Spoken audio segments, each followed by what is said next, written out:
When I first started taking guitar lessons, not too long ago, actually, maybe about 5 years ago, I was kind of at a point in my career where I kind of wanted to do things a little different. I felt like I was doing the same thing that everybody else was doing.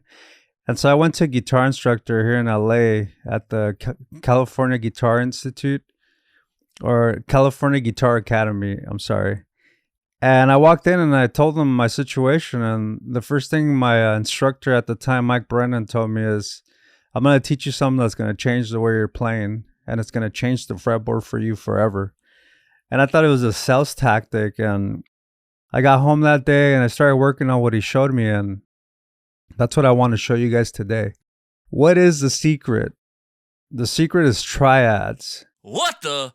I used to do solos like maybe most of you guys watching this, where if I was in the A minor, I would do A minor pentatonic. If I was C major, I would do C major. And it got to the point where it's hard to sound interesting and different when you're doing what everybody else was doing. So I'm going to teach you guys triads, and I'm going to teach you guys how to implement those in your playing, and it's going to completely change the way that you view the fretboard. For the purpose of this video, and just to make it simple, I made a backing track with a C and an A minor chord, which is in the C major scale. I chose C major because it has no sharps or flats, so it kind of makes it easy for an instructional video. So we all know how to do a C chord, right?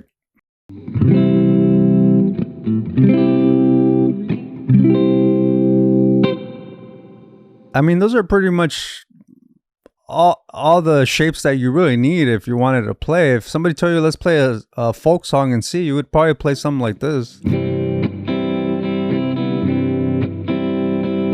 If somebody told you, let's do a funk, you'd probably do a bar chord because you don't want none of those open strings that'll make you sound sloppy. So you probably do something like this.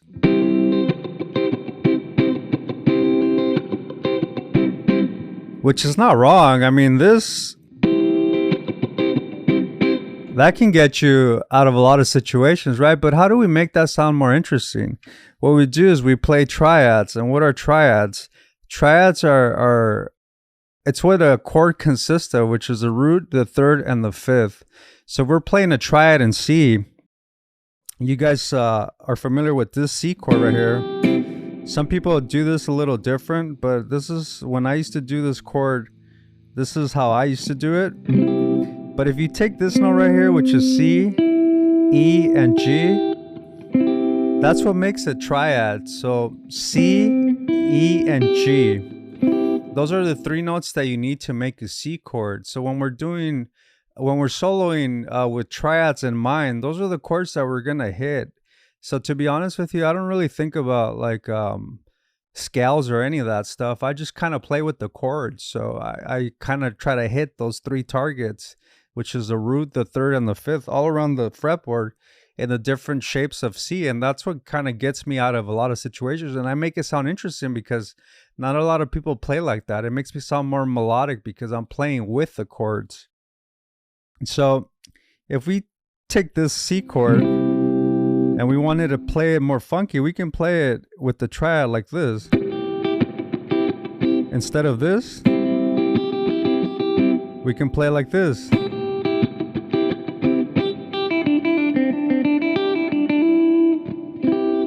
And then the A minor chord, or the A minor scale, that's the relative minor for C major. So we all know that scale. So if we know that that's in the C shape, then we can add that to our kind of playing when we're doing triads. So we can do something like this.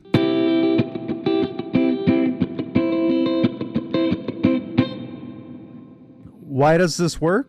Because we know that this is a C chord, and we know that this is a A minor pentatonic, and what my pinky's playing is a C chord. So that's playing with triads in mind, you know? So you go something like this.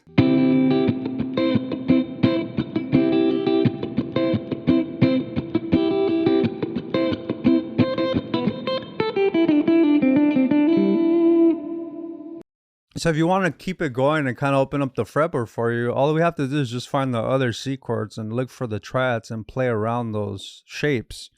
So this is also a C.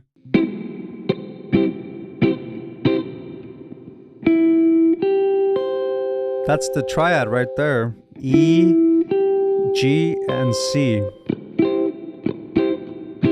And then this is C right here, which is the octave of the root. So, I mean, that sounds way more interesting than playing it like this.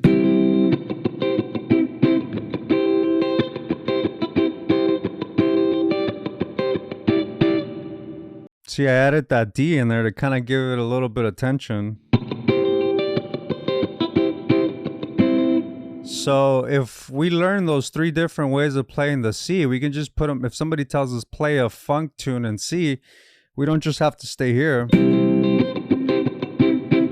We can give them something cool like this.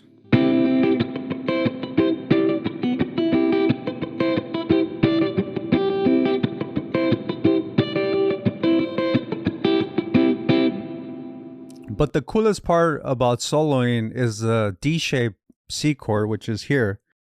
I mean, this area right here, it just sounds really nice to solo, like right around the 12th fret. So we have a nice little C chord here, which is in the D shape, which is C, E, G. Same as the other ones. So if we know that this is C, E, G, we know that E is in that shape, right? So this is E right here. And then if we play the octave, which is E right here, we can add that to that D. So that sounds really funky when you start doing stuff like this. This pinky's a G. We know that the G is part of the triad, so we can add that on there. We could do something like this.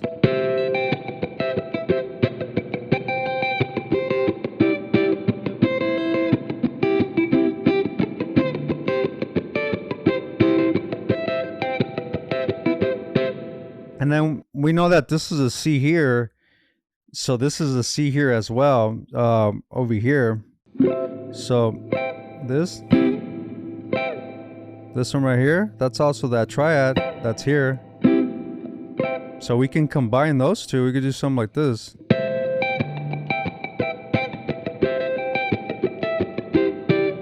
I mean, that just kind of opens everything up for you. So once you learn that, you can play that in any place. Like if I wanted to play in F,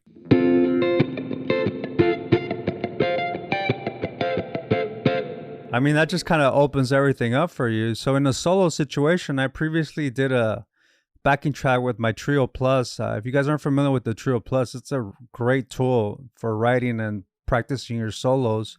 It's a loop pedal, but the cool thing about it is that not only can you like play back a guitar that you previously recorded, but you can instantly also play bass and drums to it. It's got like a bunch of different settings, blues, rock, pop, folk, Latin. So you throw a couple of chords in there and then you end the loop and it plays drums and bass back at you. So it makes a really cool tool to play. So this is what I'm gonna play back, the little backing track that I play with the C and A minor, just to kind of show you guys how we can use triads to make our solos more melodic.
get the idea. So just get off YouTube and practice these and become a better guitar player. And I'll see you guys on the next video. Peace.